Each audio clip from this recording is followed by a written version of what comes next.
Hey everyone, and welcome back to my podcast, Judgmental with me, Shanetta.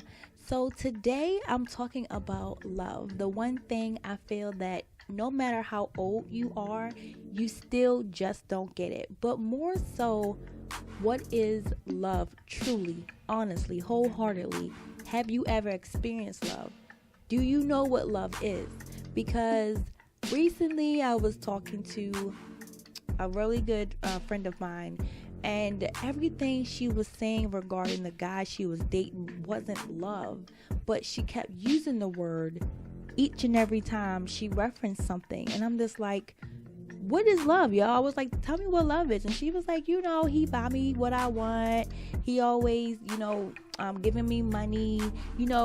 Her interactions with this dude and whatever he did for her was always materialistic, monetary.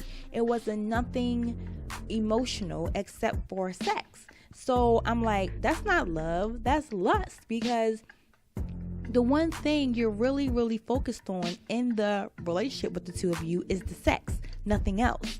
So I was like, you know what? Let me do some more understanding, because I felt that I was in love with people and it wasn't really love. But, the textbook definition of love is an intense feeling of deep affection. How many of us have really felt affection? Do we know what affection is? Many times we get so construed and mixed up in what we assume something to be that we accept all type of things when it comes to this thing called love. But I feel that even though we may not know what love is 110%, you still should be able to separate sex from emotion to get a genuine understanding. And I know it's hard because everyone's fallen to the trap of the lust. The lust is the major thing that makes us all go crazy when we are in a relationship. So then the one thing that really had me going crazy was when I was looking up online, like, what is the textbook version of love? What is it going on and saying? It was like, the last form of love is sexual attraction and passion. The last keyword there is last. So we all jump into the beginning version of this thing called love, and that's not truly what it is, because I feel that a sexual attraction falls into the thing of lust, because all you want is sex. When you can have the bombest sex in the world with someone, is that truly love? Can you even talk to that person and, can you go to that person and tell them what's going on with you wholeheartedly? Can you accept what they say to you? Can you feel comfortable to open yourself up? If you can't even open yourself up to someone 110%, how can you love them?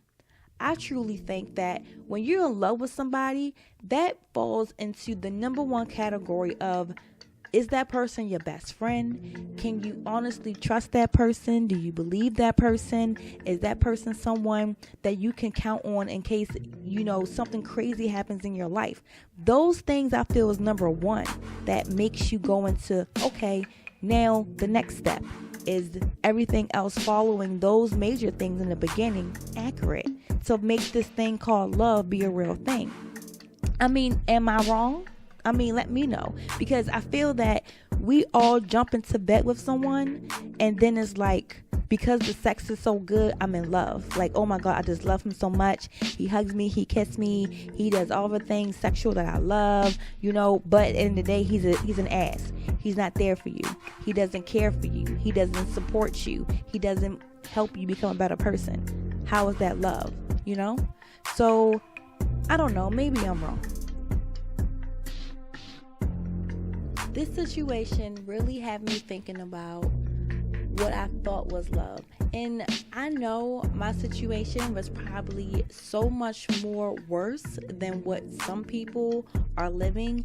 I have family who I cringe at seeing the things that they endure and the things that they stick around for and they take from a guy because they feel like it's love. I don't know if it's like they don't have the courage to leave or what, But in my situation, when I thought it was love, I endured cheating, I endured being lied to, I endured being stolen from, I endured other females messing up my belongings, I endured people trying to get me fired, I endured drive-bys of my house, I endured him having children by other people, I endured constant lying, I endured basically what I feel is me sticking around hoping for a change, and me always reflecting back on the good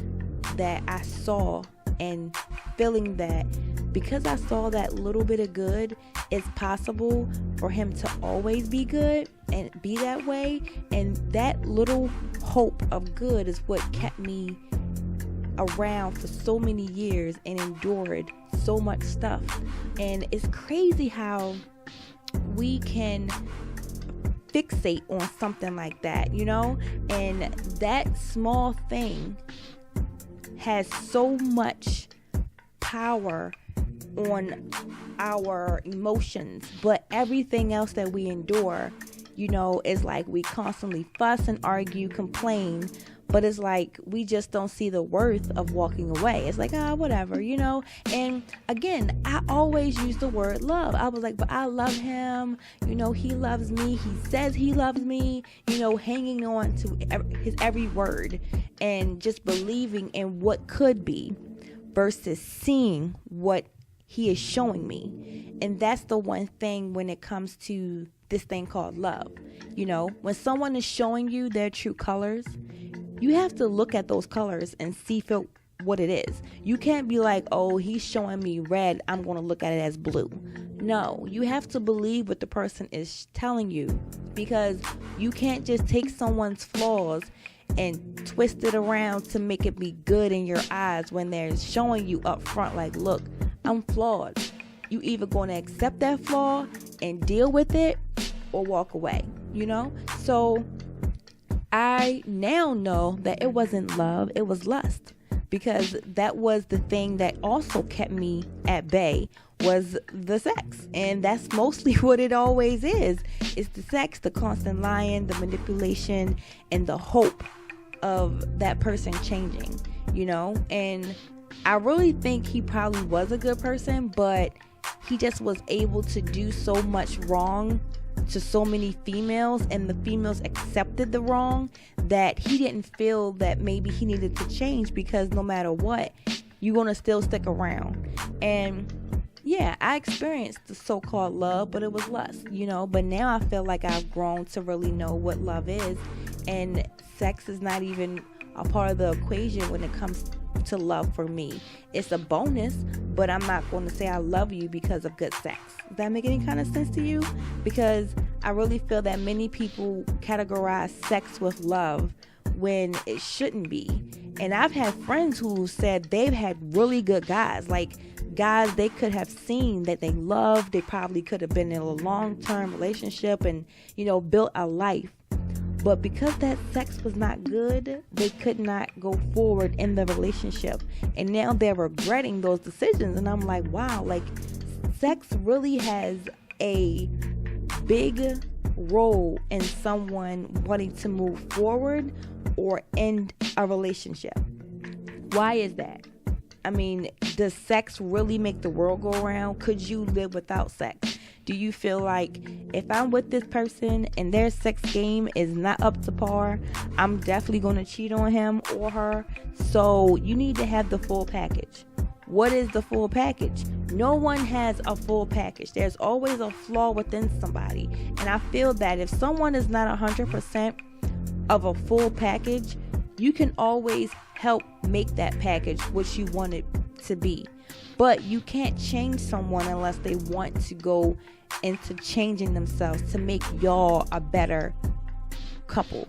Not, oh, I'm going to change you for my benefit, and the person is feeling all, not like an individual anymore because what they're doing is just for you and not for them. In conclusion, I leave you with this quote by Oscar Wilde. Everything in the world is about sex except sex. Sex is all about power.